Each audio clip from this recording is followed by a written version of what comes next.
쿠마 아도나이 베야푸츠 오예베카 베야누스 메사네카 미파네카. 여호와여 일어나사 주의 대적들을 흩으시고 주를 미워하는 자가 주 앞에서 도망하게 하소서. 샬롬 생각하는 성경 홀리아미입니다. 오늘의 말씀에서 엘리에셀은 메소포타미아 지역 하란 바다나아람으로 가서 이삭의 신부를 구해옵니다. 이때 엘리에셀은 자신의 안목, 인간적인 재능을 의지하지 않고 12절을 보면 가장 먼저 하나님께 기도하여 신부감을 찾습니다. 왜 엘리에셀은 기도하여 신부감을 찾았을까요? 7절을 보면 엘리에셀이 앞서 아브라함과 환도뼈 언약을 맺었을 때 그가 그의 사자를 너보다 앞서 보내실지라 라는 아브라함의 예언적 선포를 들었습니다. 그래서 아브라함의 집에 접붙임 받은 엘리에셀은 아브라함이 선포했던 하나님의 사자가 신부감을 미리 예배하셨음을 있는 그대로 믿었습니다. 그렇기 때문에 자신의 힘으로 신부감을 찾지 않고 하나님을 의지하여 신부감을 구했던 것입니다. 이 방식은 아브라함의 방식이며 엘리에셀이 아브라함과 함께 지내면서 배운 하나님의 방식입니다.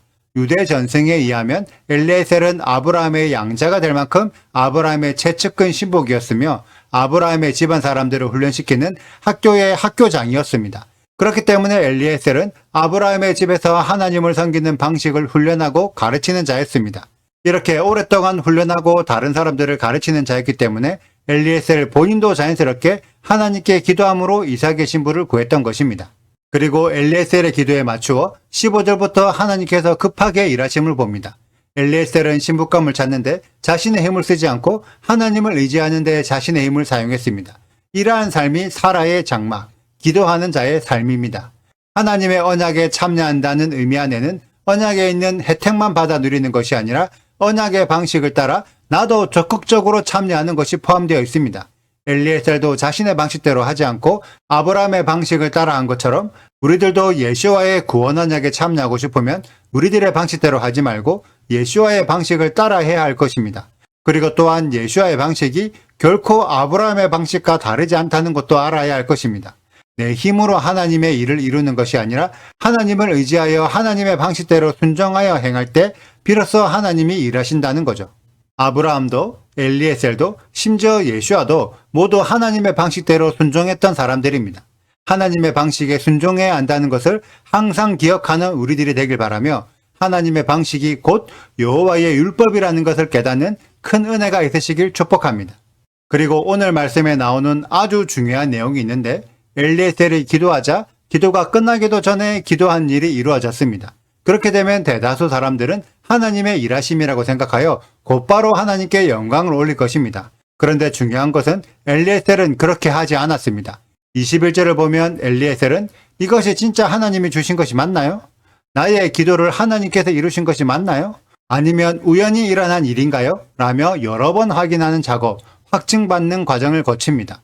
그래서 24절에서 아브라함의 형제 나홀의 자손이라는 것을 확인한 이후에야 비로소 하나님께 경배를 드립니다.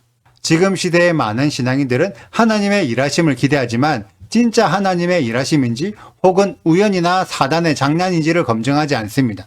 그래서 많은 자들이 기도를 하다가 그 일이 이루어지면 할렐루야 하나님이 하셨어 라며 그때부터 더 이상 기도와 생각을 멈추어 버립니다. 그래서 처음에는 하나님의 일로 시작했다가 중간에는 인간의 일로 바뀌어 버리고 끝내는 사단의 장난으로 마무리되어 버리는 일들이 허다하죠. 이렇게 하나님의 일이 사단의 장난으로 바뀌게 되는 가장 큰 이유는 우리들이 지속적으로 검증하고 확증받지 않기 때문입니다. 그런데 오늘과 내일 말씀을 주의 깊게 읽어보면 엘리에셀은 여러 번 검증하고 끝까지 확증받는 내용들이 나옵니다. 이러한 과정들을 통해 더욱 온전한 하나님의 일이 이루어질 수 있죠. 이처럼 우리들이 하나님의 일을 진행함에 있어 우리의 분별이 맞는지를 내 마음에 새기고 또 새기고 또 새겨서 여러 번 확증받는 가운데 정확히 하나님의 뜻을 알게 하는 아브라함과 같은 믿음이 우리들에게 심겨지길 소망합니다.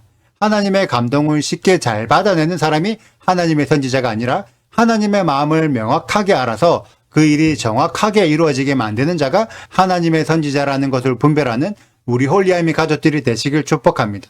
그리고 그러한 선지자들이 우리들 가운데 많이 세워지길 간절히 소망합니다. 오늘의 영상은 여기까지입니다. 오늘의 말씀 읽으시고 질문이 있으시다면 언제든지 댓글로 남겨주세요.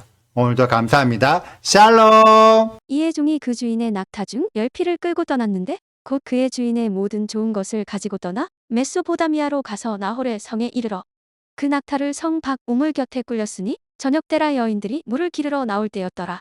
그가 이르되 우리 주인 아브라함의 하나님 여호와여 원하건대 오늘 나에게 순조롭게 만나게 하사 내 주인 아브라함에게 은혜를 베푸시옵소서. 성중 사람의 딸들이 물 기르러 나오겠사오니 내가 우물 곁에 서 있다가 한 소녀에게 이르기를 청하건대 너는 물동이를 기울여 나로 마시게 하라 하리니 그의 대답이 마시라 내가 당신의 낙타에게도 마시게 하리라 하면 그는 주께서 주의 종 이삭을 위하여 정하신 자라 이로 말미암아 주께서 내 주인에게 은혜 베푸심을 내가 알겠나이다. 말을 마치기도 전에 리브가가 물동이를 어깨에 메고 나오니 그는 아브라함의 동생 나홀의 아내 밀가의 아들 부두엘의 소생이라. 그 소녀는 보기에 심히 아리답고 지금까지 남자가 가까이 하지 아니한 처녀더라. 그가 우물로 내려가서 물을 그 물동이에 채워가지고 올라오는지라. 종이 마주 달려가서 이르되 청하건대 내 물동이에 물을 내게 조금 마시게 하라. 그가 이르되 내 주여 마시소서 하며 급히 그 물동이를 손에 내려 마시게 하고 마시게 하기를 다하고 이르되 당신의 낙타를 위하여서도 물을 길어 그것들도 베풀리 마시게 하리이다 하고 급히 물동이에 물을 구유에 붓고 다시 기르려고 우물로 달려가서 모든 낙타를 위하여 깃는지라. 그 사람이 그를 묵묵히 주목하며 여호와께서 과연 평탄한 길을 주신 여부를 알고자 하더니 낙타가 마시기를 다음에 그가 반 세겔 무게의 금 코걸이 1개와 13겔 무게의 금 손목고리 1쌍을 그에게 주며 이르되 내가 누구의 딸이냐 청하건대 내게 말하라. 내 아버지의 집에 우리가 유숙할 곳이 있느냐. 그 여자가 그에게 이르되 나는 밀가가 나홀에게서 낳은 아들 부두엘의 딸이니이다. 또 이르되 우리에게 집과 사료가 족하며 유숙할 곳도 있나이다. 이에 그 사람이 머리를 숙여 여호와께 경배하고 구독과 좋아요를 눌러주세요.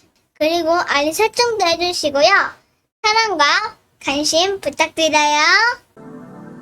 슈바 아도나이 리베보트 알레페 이스라엘 여호와여 이스라엘 천만인에게로 돌아오소서.